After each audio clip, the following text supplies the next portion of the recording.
and welcome back for another video. My name is Stephanie Bayliss, and as you can probably tell from the title of this video, I am having weight loss surgery. So for today's video, I wanted to run through 10 ways that I'm preparing for weight loss surgery. If you haven't watched my previous video, I'll put an I button up here and you can go and check that out to find out why I'm having weight loss surgery and what's happened in the process so far. So I am having the Mini Gastric Bypass, and I now have my surgery date, which is the 22nd of July, so just a couple of weeks away. So let's get stuck into the 10 ways to prepare for weight loss surgery. So the first thing that you need to prepare for is the pre-op diet. Now the pre-op diet is going to be different for everyone, and your surgical team will instruct you on what you need to do for your pre-op diet. The pre-op diet can be anywhere from 2 to 6 weeks and will generally include some sort of form of WLC, which is very low calorie diet. Now most programs will include some sort of meal replacement product, and in this case I'm using the Optifast product, which is what has been recommended by my surgeon, and generally across the board in Australia that is what is used for your pre-op diet. Now for me, my surgical team wasn't too worried about me doing the pre-op diet or doing anything that was drastically long or really strict. So for me, I'm just going to be doing 2 meal replacements a day, so generally breakfast and lunch, with a lean protein dinner and non-starchy vegetables for dinner, keeping everything below 800 calories a day. And I will be doing this for 2 weeks leading up to my surgery. So the first thing that I need to do to prepare for the pre-op period was to order my pre-op items, so my meal replacement items. So I'm going to run through those for you now. So as I mentioned, I'm doing 2 weeks and I'm doing 2 products a day for meal replacement. So in total, I needed 28 meal replacement items. So the first thing that I ordered was these. So this is the Optifast chocolate flavor, and I got this in the 18 pack. I had a sample of one of these from my dietitian, from my surgical team, and it actually wasn't too bad. So I didn't actually mind this flavor. So that's the first thing that I ordered. So the second thing that I ordered was the 10 pack of the coffee shakes. This was just to give a little bit of variety. I really struggle having the same thing all the time. So I wanted a little bit of variety with what I was having each day. So this is the coffee shakes 12 pack. So already there, I've already got more than 28 items for my meal replacement. So I could have just ordered that, but I really wanted some more variety and not just to have shakes twice a day for 2 weeks, because that would just drive me nuts.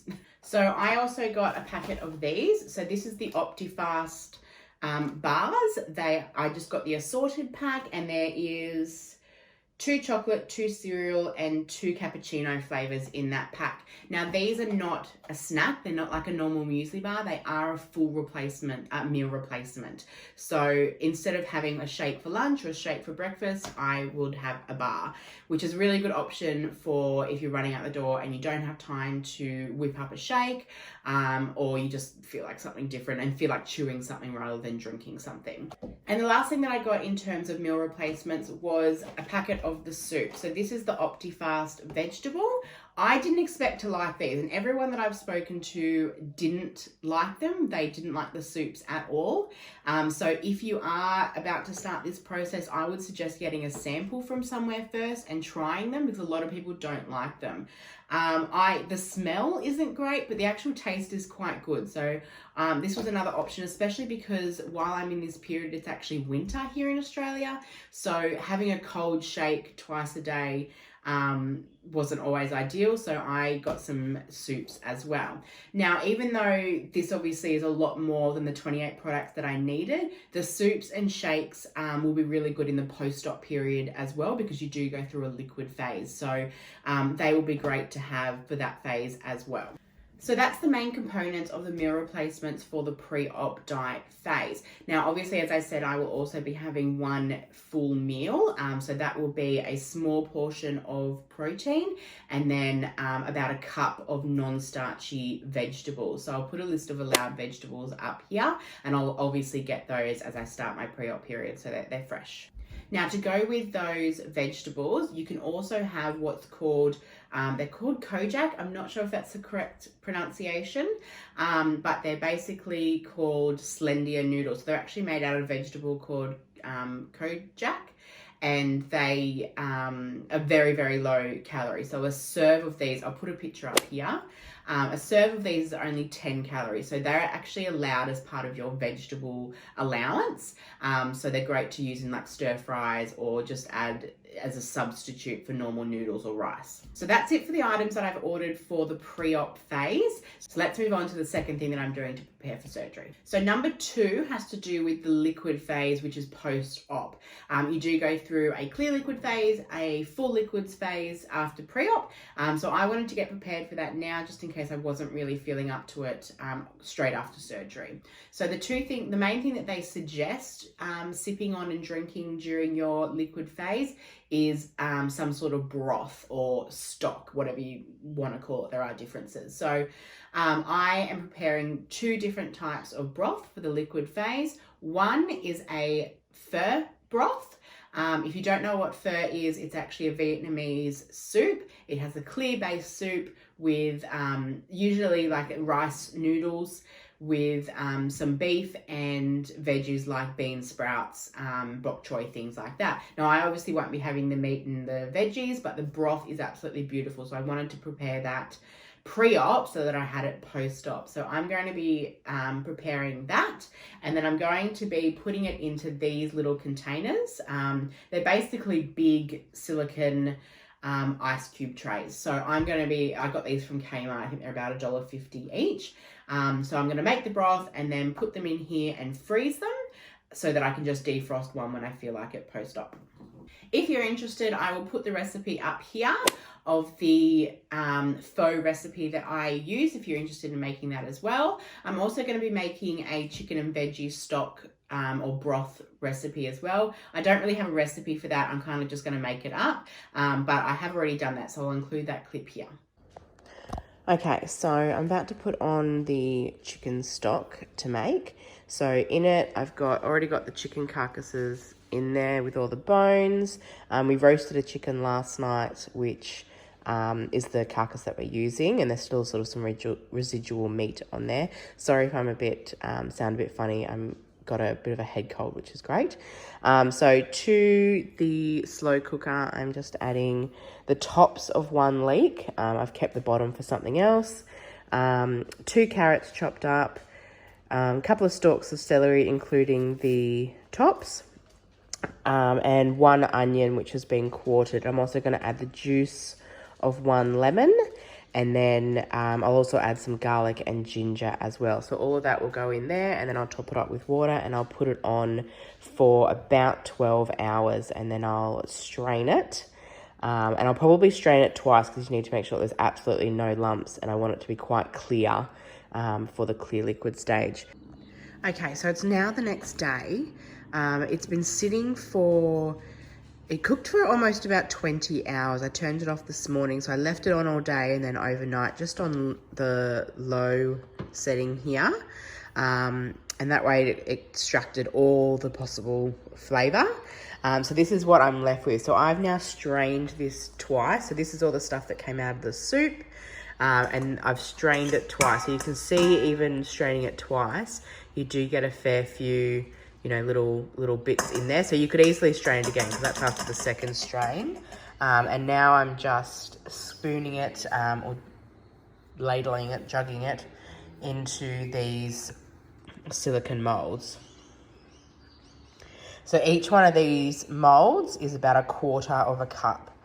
So you can see there's still some little bits in there, but I think that will be fine. That's very, very fine.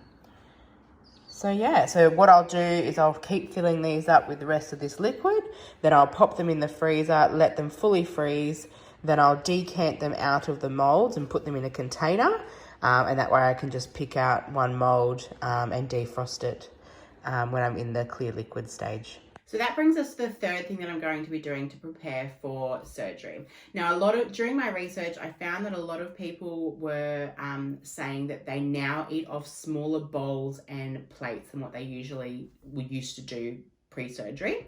So the reason behind that is that even though your stomach is a lot smaller and you're going to be eating much smaller amounts of food, your brain hasn't necessarily caught up. So when you serve, your half cup serving of food in your normal size plates or bowls, your brain thinks, no, that's not going to be enough. I'm not going to be satisfied. So putting it in smaller bowls and plates helps you to register that it's enough food and that it's a full meal.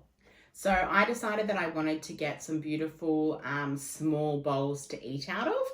I am obsessed with beautiful, rustic, organic looking pottery. So I actually found a lady who made these bowls for me. I wanted a specific specification. So I wanted them to be about 12 centimeters diameter because that's generally about the size of a kid's bowl, and that seemed to be mostly what people were eating out of post-surgery. So she actually made these bowls up for me and I got 2 of them. So you can see here, that's the size of the bowl that I'm going to be eating out of post-surgery, and this is the normal size. This is our regular dinner bowl that we have at home. Now, along the same lines of that, you're obviously, while you're eating off smaller bowls, you're going to be wanting to eat off smaller plates as well. So I didn't buy anything for this. I'm just going to be using our regular side plates. So this is our regular size dinner plate, and then this is our side plate. So I'm just going to be eating off those. Now, again, along the same lines, I wanted some smaller containers for leftovers post-surgery. So we're big leftover fans in this house. Everything that we make generally has leftovers, and that's basically what we'll eat for lunches in the following days. So I wanted to get a few smaller containers so that my small portion didn't look minuscule in my big containers. So I picked up a couple of these from Big W. They're just clip top containers, and they are 380 mils. Okay, so that brings us to number 4. So number 4 is multivitamins. So it's really important that after surgery you have a multivitamin to take, especially for those of us who are having the mini gastric bypass surgery because of the malabsorption factor. So your dietitian will guide you on what you should be taking, but generally we have to take a multivitamin for the rest of our lives. So I opted to go with the BN multi-chews.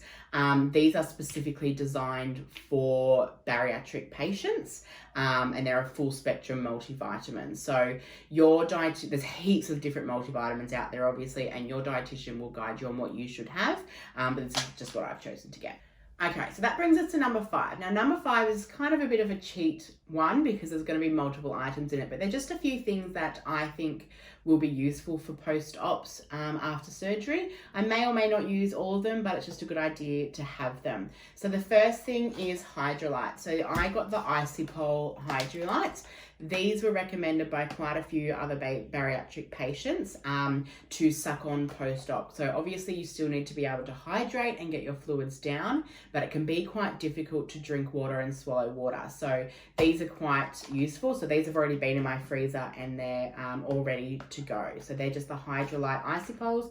I got them in the orange flavor and there are 16 Icypols in there. The other thing I got was these diet jellies. I got quite a few different flavors and I have actually been trialing them. Again, we can have these during our clear liquids phase because they're actually a liquid by the time they get to your stomach. So they're really good when you kind of just want to feel like you're not drinking something.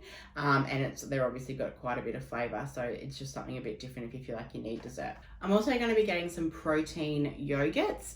So you can get these in a drinking yogurt or a normal yogurt. And they generally have about 15 grams of protein. I haven't bought them yet because obviously yogurt will go out of date. So I'm going to get them just before I go in for surgery. So I'll put a picture of something like what I'm planning on getting up here. Okay, so the other thing that I got was these cold infusion tea bags. So they're just little tea bags that can go into your drink bottle and they just give you a bit of flavor. Apparently after surgery, drinking water can be quite difficult and it can feel a little bit heavy as well. So adding these apparently is really useful and it's a little bit of flavor. So, and there's no calories in them obviously. So they are great. So I've got those as well and I've actually been using these already. Okay, the next thing in this category is tasteless protein. So this is the holy grail of weight loss surgery items. So this is worshipped by bariatric patients. It is a tasteless protein from Feel Good Protein. I got this from Cost Price Supplements. I'll link it down below. And this is basically a protein powder. It also contains collagen, and you can put this in your water, you can put this in soups, you can put this in sauces, you can bake with it, you can put it in your jellies. It basically is a protein powder, but it's completely tasteless and it completely dissolves into your liquid. I have actually tried it in a couple of different things and it does not change the taste or the texture of what you're having. So it's absolutely phenomenal. So if you're having, for example, the broths that I'm going to make, I'll add, once I've unfrozen them, I'll add a scoop of this protein powder to it to get that protein intake up. Okay, so that brings us to number 6. So the next few things are going to be very specific to you and your circumstances, but I wanted to run through them just so that it triggers you to think about them and to tick them off your own list. Okay, so number 6 on the list is to get your finance sorted. So I've mentioned in my previous video that there's several different ways that you might be paying for your surgery. You might be claiming it from your super, as I am doing. You might be doing it through public health. You might be doing it out of your own savings. You might be getting a bank loan. Whatever it is, you need to get your finances sorted now. And part of the reason that I say that is because there are certain things that you have to pay in advance before your surgery. So it's not necessarily going to be that you'll just pay it all on the day of your surgery. There will be things that you need to pay for leading up to your surgery. So one of those things might be pay your actual surgeon, pay your anaesthetist, hospital fees, any other tests that you have to get, things like that you'll need to pay. So you need to have those funds available. And the last thing that you want to have is when you get to your surgery to be overwhelmed or stressed about whether you've got the funds or not. So make sure that you've got any forms that you need to have in, that you've provided any documents that you need to secure your finance, and make sure that that's all sorted well in advance of your surgery. Okay, so that brings us to number 7. So number 7 is to organize your time off work. Now this might seem explanatory, but the general recommendation is 2 weeks recovery period to have off work. Obviously everyone is going to be different to what they can and can't have. So me personally, I have taken just over 2 weeks. So my surgery is on a Wednesday, so I've taken the rest of that week and then the following 2 weeks off. Also, you won't be able to drive yourself home from hospital, so you need to organise who's going to do that for you. So for example, my husband lovingly is taking 2 weeks off as well to be my little nurse at home.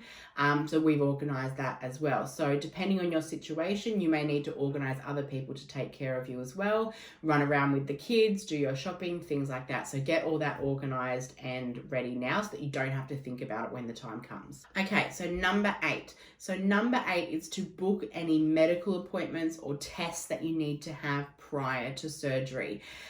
Everyone is different. I know that I've said this 100 times in this video, but they are. So your surgical team will guide you on what tests you might need to do. So some people have to have colonoscopies done, some people have to have sleep apnea tests done, some people have to meet with different specialists like psychologists, anaesthetists, things like that. So you want to make sure that you get all of those tests done well in advance of your surgery, so that if there's anything that comes up in those tests, you've got time to rectify it before surgery. So for me, I had to get a bunch of blood tests done. I got those done a few weeks ago. Everything was fine. I just needed to take a vitamin D tablet. But I also have to meet with my anaesthetist. So that's an appointment that I have to do before surgery. So that's all booked in and done. Okay, number 9. So we're almost there. So number 9 is to pack your hospital bag. Now, obviously, you don't need to do that well in advance, but I do suggest that you start thinking about the things that you're going to want to take to hospital. Start doing a little bit of research, ask your surgical team, ask your hospital who you're going through, what you can and can't bring. And also, if you know other bariatric patients or you're in support groups, ask them what they recommend they bring, what they felt that they needed that they didn't bring when they went in. I am going to do a specific video on what I'm taking to hospital, so I'll go more into depth in that video. Okay, number 10, we made it. So number 10 might seem a little bit wishy-washy, but I think that it's a really important step that you need to take for yourself, and that is to relax. So This is a really stressful time, and anyone going through this will know it can be very anxious. This is a major financial cost. It's a major stress on your body. It's a major life change. It affects everyone around you. So it's completely natural to feel anxious or stressed out at this time. So I strongly encourage you to start researching and equipping yourself with some relaxation techniques. So whether that be meditation, whether that be breathing exercises, those sort of tools can really help you to relax and calm those nerves. There are heaps of different apps on your phone out there that can help you do this. So there's an app that I use for meditation called Breathe, and there's hundreds of different meditations on there, from short 5-minute ones to much longer in-depth ones, but they really guide you through meditation to help you calm those nerves.